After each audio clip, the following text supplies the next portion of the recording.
Chapter number 2, History and the Concept of Time. Division of time and timeline. Measurement of time and methods of measuring time. Historical periods. Scientific method of measuring time and establishing age dating. Division of time and the timeline. There are different methods of recognizing time. Time is continuous, but for our convenience we divided it into period. The method that we use for recognizing time depends upon our purpose for dividing it and the manner in which we do it. For example, at sunrise we say it is morning, now the day has begun. At sunset we say it is evening, now soon it will be night. At the end of the day it will become dark and it is night. This means that we have divided the day into two parts, day and night. अभी division of time और timeline क्या है? Time तो continuously चलता है, लेकिन हम लोग को वो समझने के लिए हम लोग ने उसको क्या किया है, उसको हम लोग ने डिवाइड किया है. तो कैसे डिवाइड किया है? जब सुबह होती है तो सूरज उगता है तो हम लोग बोलते हैं सुबह हो गई. फिर दिन की शुरुआत होती है, फिर सूर्य अस्त हो जाता है तो हम लोग बोलते हैं अभी शाम हो गई है. फिर रात हो गई है. तो ऐसे हम लोग ने दिन को दो हिस्सों में बांटा है, दिन और रात. Our earth rotates around it axis at a certain speed. Similarly it also revolves around the sun. The sun has its own light. We receive light from the sun. However we see light only in daytime. Nights are dark. However does this happen? As the earth rotates around its axis, that part of its surface which turns toward the sun becomes bright. The part that moves away from the sun moves into darkness. The earth takes 24 hours to complete one rotation and its own axis. These 24 hours are approximately divided into 12 hours of daytime and 12 hours of night. At a period of daytime and the following night together makes one day. अभी जैसे हम लोग ने एक globe के ऊपर देखा कि धरती घूमती है. धरती कैसे घूमती है? तो अपने जगह पे घूमती है, लेकिन जब वो अपने एक्सिस पे घूम रही है तो वो एक सूरज की तरफ भी चक्कर लगा रही है एक स्पीड से. तो जब ये सूरज की तरफ एक चक्कर लगा रही रहती है तो सूरज एक सितारा है जिसकी अपनी एक रोशनी है. तो वो रोशनी धरती पर आती है. तो धरती पर आने की वजह से क्या होता है, जो हिस्सा सूरज की तरफ अपना मुंह करता है उसके ऊपर लाइट आ जाती है. तो लाइट आने की वजह से क्या होता है कि उस समय हम लोग उसको दिन कहते हैं, और जो हिस्सा सूरज के ऑपोजिट साइड में वहाँ पे अंधेरा होता है तो वहाँ पे क्या होती है, रात होती है. तो ऐसे हम लोग ने इस टाइम को दो हिस्सों में बांटा है. तो जैसे दिन और रात मिला के डे और नाइट का जो टाइमिंग है उसको एक दिन हो जाता है. 7 days from Monday to Sunday makes 1 week. जैसे 24 घंटे का एक दिन होता है वैसे ही 7 दिनों का एक हफ्ता होता है. 1 week 2 week makes a fortnight. जैसे 7 दिनों का एक हफ्ता होता है वैसे 2 हफ्तों का 15 दिन होता है. 4 weeks मेक्स ए मंथ. वैसे ही 4 हफ्तों का एक मंथ हो जाता है, और वैसे ही 12 महीनों का एक साल हो जाता है. 12 months takes a year. In this manner we recognise time in bigger and bigger unit. 1 year is followed by another. When 100 years go by a century is completed. When 10th century, example 1000 years are gone, a millennium is completed. Such a method of dividing time is known as a unilinear division of time. अभी time को हम लोग को अपने हिसाब से divide करना है तो हम लोग ने वो डिवाइड किया है. जैसे 12 महीने का एक साल होता है तो वैसे ही 100 सालों की एक सेंचुरी होती है, वैसे ही 1000 साल का एक मिलियनियम कंप्लीट होता है. तो ये मेथड जो है इसको यूनिलिनियर डिवीजन ऑफ टाइम कहते हैं. कॉमन एरा को क्रिश्चियन एरा भी कहते हैं. In this unilinear division of time years that follow one after other are arranged in a serial order. In history book also, a chain of events that follows one another after the other is presented in a linear and serial manner. For this usually we refers to the common era, Christian era, written in short as CE or AD, Anno Domini, which means in the year of our Lord. अब जो common era है उसको Christian era भी कहते हैं, जैसे C यानी Christian era और एडी यानी एमिनो anno domini, which means in the year of our Lord.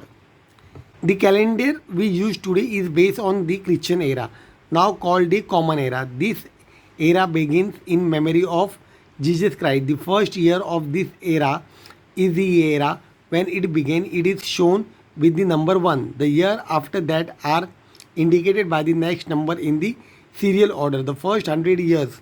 Example, the first century of this era is written as 1-1000 CE or 1-100 AD. अब जैसे आज हम लोग जो कैलेंडर यूज़ कर रहे हैं वो एक यूनिवर्सल कैलेंडर है, वो कॉमन एरा से शुरुआत हुई. कॉमन एरा यानी क्रिश्चियन एरा से, यानी जब जीसस क्राइस्ट का जन्म हुआ वहाँ से. तो वो कैसे लिखा हुआ है 1-100 CE यानी क्रिश्चियन एरा और 1-100 AD यानी Anno Domini. The period of the first millennium of this era is written as 1-1000 CE or 1-1000 AD. Time before the Common or Christian era. The period before the Common era is known as time before Common era BCE or before Christ BC. The year of this period are counted and written in reverse order. The first century before the Common era began at the year 100 BCE and ended it with 1 BCE. Similarly, the first millennium before the Common Era began at the year 1000 BCE and ended it with the year 1 BCE. So, the first century before the Common Era is indicated as 100-1 BCE and the first millennium before the Common Era is indicated as 1000-1 BCE. BCE का मतलब क्या है? Before Christ. अब ये reverse order में लिखा गया है यहाँ पे, यानी before Christ, after Christ. Okay, let us look at some examples of this method of indicating time before the common era और Christian era. The timeline of Vardhaman Mahavir is written as BC -527 BC. The timeline of Gautam Buddha is written as 56 BC-48 BC.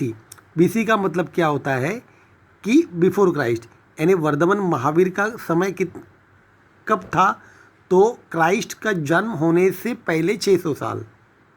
Measurement of time and method of measuring time.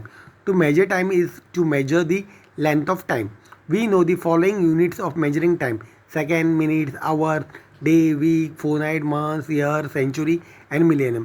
A second is the smallest of these units. There are various methods of measuring time in different parts of the world. Of this, the common or Christian era is the most widely used. We generally indicate a particular day by writing the date of that day. The date consists of the serial numbers of the day followed by the name or serial number of the current month and then the serial number of the current year. अभी हम लोग जब भी time को major करते हैं तो कैसे करते हैं हम लोग टाइम को measure? Second, minute, hours, day, week, fortnight, months, year. अब ये सब फिर कॉमन एरा, क्रिश्चियन एरा, फिर हम लोग अभी कैसे डेट लिखते हैं? 15/1/2001. तो ये क्या होता है? ये 15 तारीख फर्स्ट मंथ यानी जनवरी और 2001. तो ये हम लोग ने एक मेथड है जो हम लोग सीरियल नंबर के ऊपर से डिफाइन करते हैं. There are other methods to.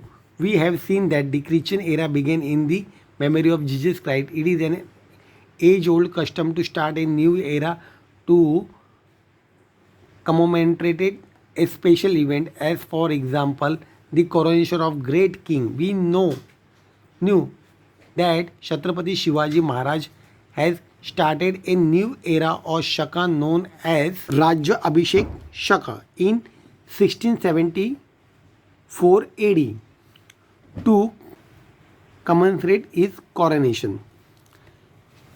अभी जैसे हम लोग ने देखा कि ये जो एरा जो सब्जेक्ट है वो किसी जाति संप्रदाय के कुछ मेन इवेंट्स के ऊपर वो शुरू हो जाता था। जैसे अभी हम लोग ने देखा कि जीसस का जन्म हुआ तो उन्होंने क्रिश्चियन एरा शुरू किया, वैसे ही महाराष्ट्र में अपने हिंदुस्तान में जब छत्रपति शिवाजी महाराज का राज्याभिषेक हुआ तब राज्याभिषेक शक ये कब हुआ था? ये 1674 एडी में हुआ था।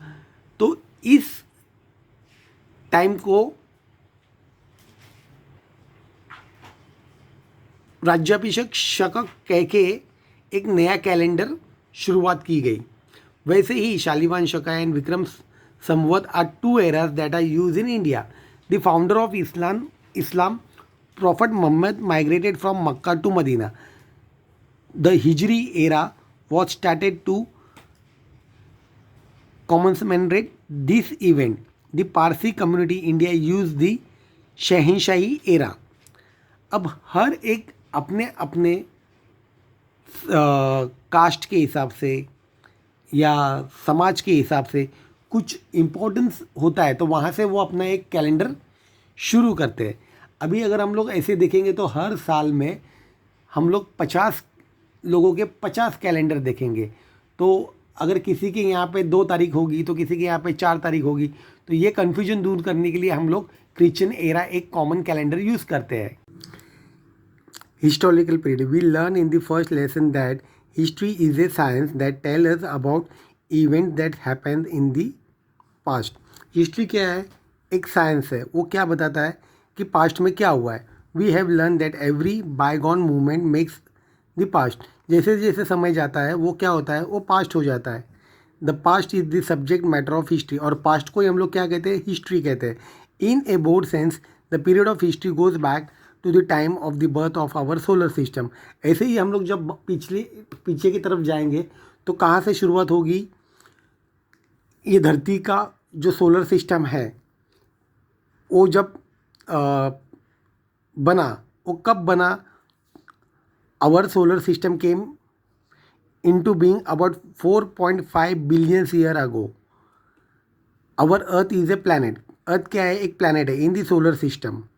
So it is presumed that Earth was formed 4.5 billion years ago. यानी धरती का जन्म कब हुआ है? तो 4.5 billion years ago. The span of 4.5 billion years since the Earth formation is a vast period of time. It is not easy to grasp this time period at once. It is necessary to divide it into a number of stages in order to understand it better. Therefore, the time in history is divided into 2 main periods. अभी इतना बड़ा समय है, अगर हम बोलेंगे कि दिमाग में लो उसको ग्राफ करो तो वो इजी नहीं है। तो इसको कैसे किया है? इसको 2 हिस्सों में बांटा गया है। Pre history period, historic period. Pre history period, prehistory simply means before history. The prehistoric period is the period for which no written records are available by which to write it history. अब जैसे pre historic period यानी जब से हम लोग इतिहास लिखना शुरू किया उसके पहले, तो उसके पहले कोई रिटर्न ये नहीं है तो उसका कोई डिटेल्स नहीं मिलता है। Historic period, the historic period is the period for which written records are available using which we can write history. अब जिस भी रिटर्न हिस्ट्री हम लोग के पास अवेलेबल है उसको हम लोग हिस्ट्री पीरियड बोलते हैं क्योंकि हमारे पास में उसका रिकॉर्ड है। Scientific method of measuring time and establishing age, dating. We are actually measuring time when we talk about of today's date or day of the week, etc. We have seen that there are various methods of measuring time.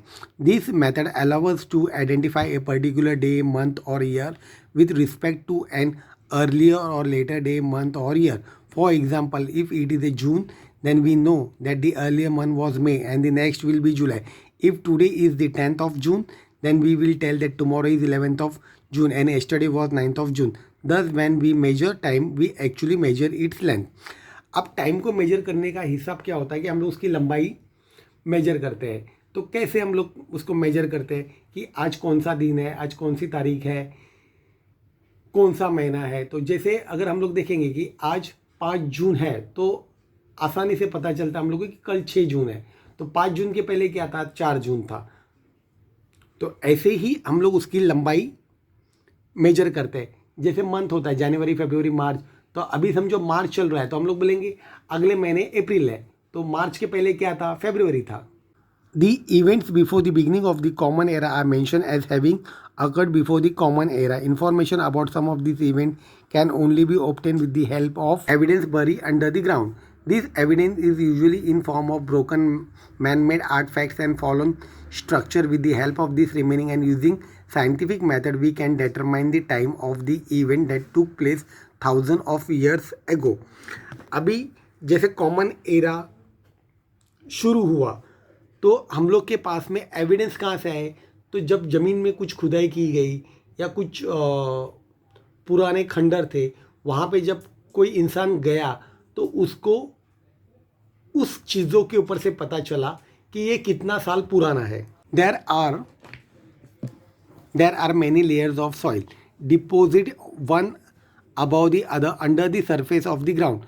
The period of this layer and the remains found in them cannot be stated definitely in the terms of date. However, a rough estimates of many years ago the exit can be certainly made by using scientific methods such as carbon 14 analysis, 3-ring analysis, dendrochrony, etc. These methods are known as dating techniques. By using this dating technique, we learn how old the layer of soil and the remains found in them are. Then we can determine their period approximately. For example, if an earthen pot is estimated to be 5,000 years old, with the help of dating techniques, we can say that the earthen pot dates back roughly 3000 BC. Then we can conclude that the period of the culture to which the pot belongs must be around 3000 BC. अभी जैसे हम लोग देखेंगे कि soil एक के ऊपर एक ऐसे जमा होने के बाद में उसके नीचे से कुछ मिलता है तो वो एक रफली बताया जाता है कि भाई ये इतने साल पुराना हो सकता है. अभी जैसे कार्बन 14 ये एक सिस्टम है. बाद में ट्री रिंग्स एनालाइजेशन, यानी इसमें क्या होता है कि कितनी साल पुराना ये पेड़ है तो उसके ऊपर वैसे रिंग्स आते जाते हैं. उसके ऊपर से एक अंदाज़ा लगाया जाता है कि भाई रफली ये 3000 BC पहले का है. कोई आर्टिफैक्ट्स मिलता है तो उसका कार्बन डेटिंग 14 पहचान निकालने की कोशिश की जाती है. थैंक यू बच्चों फॉर वॉचिंग.